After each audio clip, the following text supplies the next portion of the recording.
Hey guys, what's up? Hope everybody's doing well out there. This is Travis with Idaho 28 Tactical, and I'm going to try to make this as quick and brief as possible. This is the MBT brace host by B&T. So this device is designed to only extend out about 1.5 inches, and you can't extend it any further. So I'm going to show you how to modify that if you want it to extend further. I'm also going to show you how to change this over to a stock in the event that braces, which now are legal to own and use, become an NFA item. If the ATF wins their case coming up in August, and now these are stocks again, what you might want to do is buy a conversion kit with the MBT stock, and it comes with the components and parts you need to switch this over. I want to show you how to change that over right now. So there's also, I just kind of want to show a couple other things. Before we get started, let's just talk about tools, general tools. This is a T10 that you'll need for this job.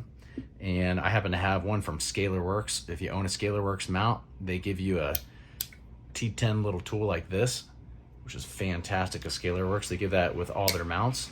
And then I would recommend having just a small flathead screwdriver like this. And this is a 2mm Allen. It's just helpful to help push pins out and do a couple other things that I'm going to show you here in just a sec. Micrometer you're not going to need. This is a parts tray. I got this from, I think, maybe Harbor Freight. And then this guy I got from Amazon, and I highly recommend. Check this out. See these parts? They're not moving around. This thing's a magnetic, flexible pad. Sweet for keeping your parts gathered together. This is a 25 by 20 centimeter project pad. Got that on Amazon. Love it. Highly recommend it. All right, let's get down to business. So MBT brace host, let's disassemble this thing. I recommend starting on the rear. I've done this a couple times tonight and made a video shortly prior to this video, and I went through a whole rigmarole of how to do this, and I got done with it, and it dawned on me that there was a quicker way to do it. So there's always a few ways to skin a cat, right? And I'm going to show you hopefully the quicker way. So on the back here, we have this end piece. We're going to remove this. There's going to be two T10 Torx screws here and here. I've already kind of pre-disassembled this. So one of them is out, and I'm going to tell you about something here in just a sec. Let's get this off. So when I took this off the first time, I ran into the issue where this screw came out, but it broke. It broke halfway into the screw. So if you can see, the screw is still hung up in there, and that screw bites down on this piece of metal that is where the QD cup typically is. So you can see the QD cup on the stock piece up here versus what B&T is using on the brace host. So anyway, the screw that I removed, it must be like blue thread locked, or maybe there was some kind of lateral pressure against this piece here that kind of hung up the screw, but the screw fractured on me. And so I'm going to have to figure that out. I'm going to have to figure out how to remove that piece. And you can see here's the broken piece of screw. Now, you can't readily replace Torx screws this size. This is an M3 by 20. You can get it in a hex, but not Torx. Torx is a pain in the butt to find in black. So if that happens, and say you want to reuse this end cap because now you want to keep it as a brace, you just want to be able to extend this out a full 3 inches instead of 1.5 inches, which we'll get to here in a minute. If you want to do that, go to Amazon, buy an M3 by 20 hex. Who cares if it's not Torx? It's fine. Just buy the hex, and you can just use a regular old hex Allen screwdriver or whatnot. All right, so now we got that off. Now that gives us access to this Allen screw right here. This Allen screw is designed to hold this pin in for the cheek piece, and it's going to make sense as to why that's retained and how it works.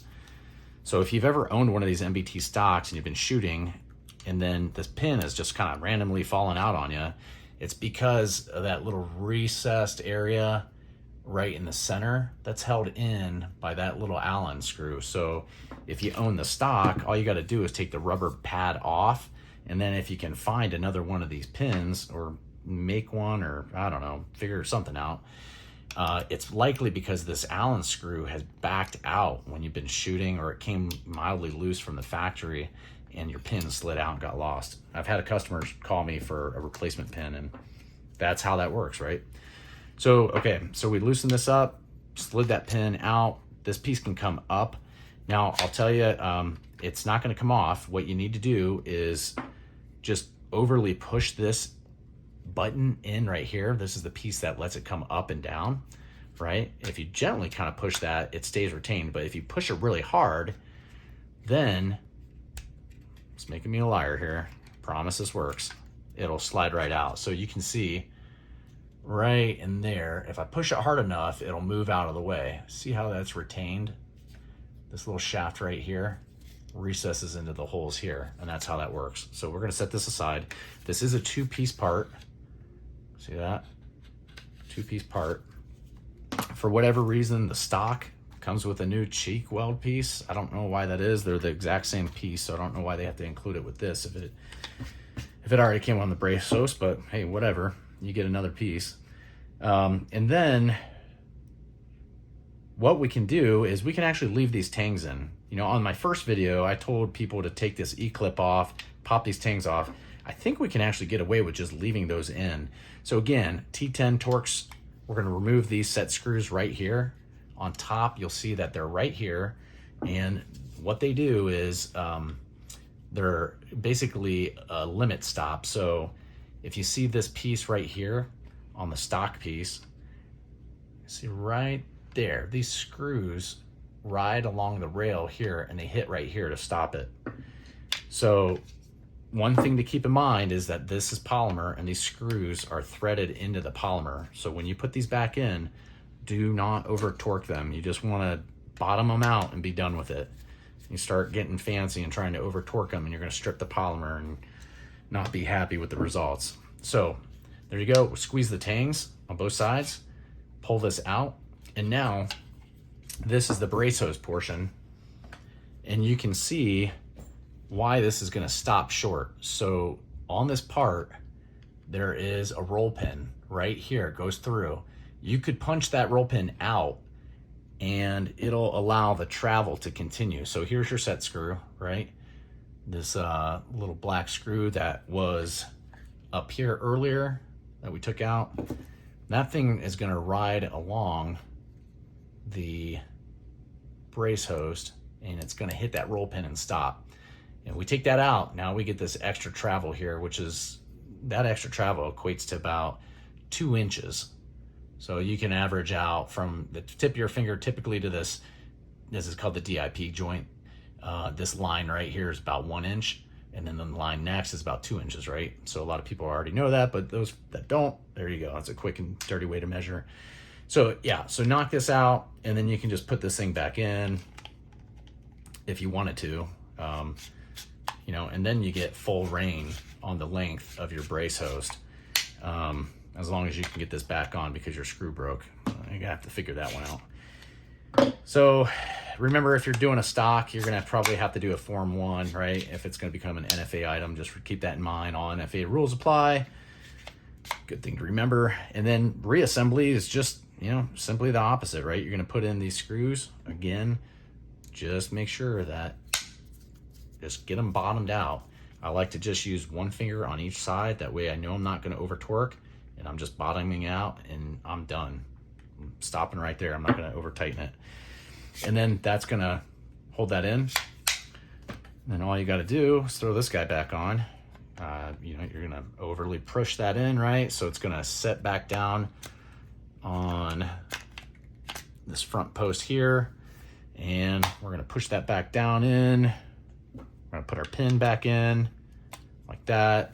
And then we're gonna reseat the Allen screw, torque that down. And I would bottom it out. I just go until it bottoms out. Again, be cautious because as far as I know, it's threaded into polymer. So, you know, don't get too crazy torquing that down. Just bottom it out. And then you can put your stock end piece on. And then you can put it on your firearm as long as it's registered as a short barrel rifle, or maybe you're just putting it on a rifle, who knows. But there you go, that's it. So we've covered how to change it over to a stock, brace host to a stock, and we've covered how to, knock that roll pin out, the rate limiting roll pin. I don't see why this would cause any issues with the ATF. I think it just gives you more extension. I can understand why B&T put it there, because the intent is to have the brace host stop about mid forearm, so your Mod 1C fits around your forearm, right? That's the intent. It's not intended to be shouldered. It's not intended to be deployed out as a stock. And that's more than likely why B&T put that little roll pin, I guess, limiter, for lack of better terminology, in there. So I hope that helps somebody out. You guys are always welcome to call or text anytime. Phone number is going to be at the bottom. I'll have a link to this kit. This kit is going to cost, I think I sell it for $129. Basically, I just, I try to get these as low cost as possible, because it kind of ticks me off. God love B&T. Love you, B&T, if you're watching this. But the MBT stocks, the dealer cost on these is more than what PSA is selling at retail. So you can go to PSA, Palomino State Armory, they're Jackals. They sell these things for the Jackal, and they sell it with the end cap for the Jackal. But you can buy the same exact thing that the dealers for B&T are selling for retail, like around $300. You can buy it from PSA for $199. So I don't think they sell a brace host for that cheap. I don't think they have the brace host available. The brace host being the one that we just converted. And I don't believe they sell the brace host conversion kit to the stock, which is in this bag. That's what you get, these parts, and then you get, you get this piece here. I don't believe PSA sells that, and we do sell it in this conversion kit for this piece and these 3 pieces. And there's a couple little other pieces that it comes with. It comes with this roll pin, a new one of these guys. Not roll pin, but the pin here. We sell this for $129. So, you could either buy like the whole new thing for $200 from PSA, or you can save $70 and buy the conversion kit. And now you've got the instruction video on how to change it over. So it's pretty quick and easy. I think I did that in maybe like 10 minutes, and I'm just yapping another 10. So anyway, there you go. I hope you guys are doing well. Kick ass out there in the world. Be safe, be kind, and be patient. We got to set a good example as gun owners for people in our society, for these people that don't like guns. So hopefully you guys are doing well, and rock on. See you guys.